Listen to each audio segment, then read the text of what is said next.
Iran ने किया खेल, पाकिस्तान का Saudi pact fail. Houthi missile गिराएंगे, शहबाज मुनीर मैदान छोड़ भाग जाएंगे। सऊदी डूबेगा या पाकिस्तान महायुद्ध में कूदेगा। नमस्कार, जी मीडिया के डिजिटल प्लेटफॉर्म पर आपके साथ मैं हूं आयुष सूर्यवंशी। याद करिए वो पाकिस्तान का सऊदी अरब के साथ डिफेंस पैक्ट, जिसके तहत सऊदी पर हमला पाकिस्तान पर हमला माना जाएगा। सऊदी से जंग पाकिस्तान से जंग मानी जाएगी और साथ ही सऊदी के लिए पाकिस्तान लड़ाई में उतरेगा।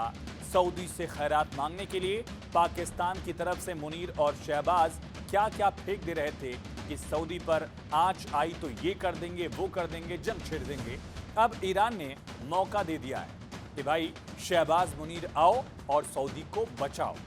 लेकिन मुनीर और शहबाज की सांस अटक गई है, बिल में छिप गए हैं, वैसे ही जैसे ऑपरेशन सिंदूर के दौरान मैदान छोड़कर बंकर में छिप गए थे। दरअसल सऊदी अरब के यमन की राजधानी सना में एयरपोर्ट पर हमले और इसके जवाब में हूती विद्रोहियों के 2 सऊदी हवाई अड्डों पर मिसाइल दागने से एक नया तनाव पैदा हो गया। ईरान तो लगातार अटैक कर ही रहा है, लेकिन ईरान के सबसे अहम प्रॉक्सी हूती विद्रोहियों ने पाकिस्तान के बेस्टी सऊदी पर मिसाइल दाग दी और सऊदी को हूती नुकसान पहुंचाएंगे, बदला लेंगे, इसके नारे सना के सड़कों पर गूंज रहे हैं, यमन की सड़कों पर। क्या इस जंग में हूती सऊदी की लड़ाई आगे बढ़ेगी और अगर ऐसा हुआ तो क्या सऊदी को बचाने के लिए पाकिस्तान की सेना आगे आएगी? क्योंकि इसका बड़ा कारण है पाकिस्तान का सऊदी से आपसी रक्षा समझौता। पाकिस्तान के सामने आगे कुआं पीछे खाई वाली हालात है। आखिर ऐसा क्यों है, समझिए। अगर पाकिस्तान सऊदी के लिए लड़ने उतरे तो ईरान मारेगा, हूथी बम बरसाएंगे और साथ ही अपनी आवाम पाकिस्तान में ये पूछेगी कि मुस्लिम मुल्क ईरान का साथ देने की बजाय हम अमेरिका का साथ देने वाले सऊदी को मदद क्यों कर रहे हैं। ये बड़ा सवाल है, ये सवाल पहले भी पूछा गया है। पाकिस्तान में इस सवाल के साथ गृह युद्ध छिड़ जाएगा और अगर पाकिस्तान सऊदी के साथ डिफेंस पैक्ट को तोड़ दे तो वहां भी दिक्कत है। सऊदी को अकेला अगर छोड़ दे तो डूबते पाकिस्तान को खैरात कहां से मिलेगी, पैसे कौन देगा? खुद पाकिस्तानी एक्सपर्ट भी इस डर को कबूल कर रहे हैं। पाकिस्तानी एक्सपर्ट्स का कहना है कि यमन के इस पूरे मामले को अलग थलग करके इस युद्ध में नहीं देखा जा सकता है। कहा गया कि यमन के हूथियों को ईरान अपने आखिरी दांव की तरह देख रहा है, लेकिन ये पाकिस्तान की युद्ध में एंट्री की वजह भी बन सकता है और ईरान पर लगातार दबाव बढ़ता जा रहा है। अमेरिका हमले कर रहा है, हॉर्मुज से लेकर लेबनान तक ईरान की मुश्किलें बढ़ी हैं, नुकसान ही हुआ है और कई मोर्चों पर बढ़ते दबाव के बीच ईरान का हूथी को आगे करने का फैसला ये दिखाता है कि ईरान के पास अब ऑप्शंस कम है। आखिरी ऑप्शन हो सकता है, लेकिन ये ऑप्शन पाकिस्तान के लिए दिक्कत बढ़ाएगा क्योंकि हिजबुल्लाह कमजोर है।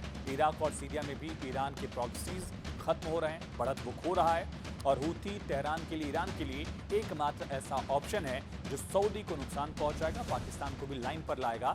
लाल सागर, रेड सी में शिपिंग में रुकावट वो डालेंगे और दुनिया के लिए एक नया चौक पॉइंट होगा। ईरान का मकसद सऊदी के हवाई अड्डों पर मिसाइल हमलों से कहीं ज्यादा आगे है। दरअसल ईरान सऊदी को क्षेत्रीय युद्ध में खींचना चाहता है पूरी तरह। इस व्यापक टकराव से कई मोर्चों पर सैन्य के साथ ही कूटनीतिक ध्यान बंटने से ईरान पर दबाव कम होगा, सऊदी की मुश्किल बढ़ेगी। सऊदी अरब के पास ईरान के जाल में फंसने का कोई खास कारण तो नहीं है। जब से संघर्ष शुरू हुआ है, वॉर शुरू हुई, सऊदी अरब ने लगातार रणनीतिक संयम बरतने की कोशिश की और ईरान के खिलाफ व्यापक सैन्य अभियान का वो काम मुख्य रूप से अमेरिका पर छोड़ देता है, यानी खुद हमले नहीं करता, अमेरिका से करवाता है। सऊदी की तत्काल रणनीतिक चिंता हॉर्मुज की बजाय अब बाब अल मंडेब पर है। बाब अल मंडेब में हूथियों की रुकावट से लाल सागर में शिपिंग को खतरा होगा और यानबूस से तेल निर्यात प्रभावित होगा। इससे नुकसान सीधे सीधे सऊदी अरब का होगा।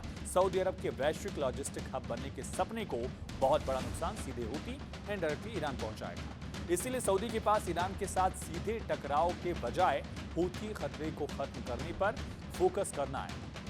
लेकिन हूथी चलता किसके रास्ते पर? ईरान के रास्ते पर। और जाहिर है कि मुस्लिम वर्ल्ड का खलीफा बनने का ईरान का जो सपना है वो बिना सऊदी को पीछे किए, बिना सऊदी को हराए पूरा नहीं होगा। जब तक सऊदी कमजोर नहीं होता, ईरान का ये सपना पूरा नहीं होगा और सऊदी को कमजोर करने का इससे अच्छा मौका ईरान के पास अब आएगा भी नहीं। दरअसल सऊदी के बुनियादी ढांचे से लेकर या फिर रणनीतिक समुद्री रास्तों से लेकर खास तौर से बाब अल मंडेब और रेड सी में सऊदी का जो पूरा इंफ्रा है वहां अगर हमले होते हैं तो सुरक्षा जरूरतों को पूरी तरह से ये सऊदी के लिए बदल देंगे। और ऐसी स्थितियों में पाकिस्तान रक्षा समझौता यानी डिफेंस पैक्ट के तहत हवाई, नौसैनिक और अन्य सैनिक क्षमताएं प्रदान करने का जो वादा कर रहा था उसकी भी अग्नि परीक्षा है। पाकिस्तान की प्रायोरिटी क्या है?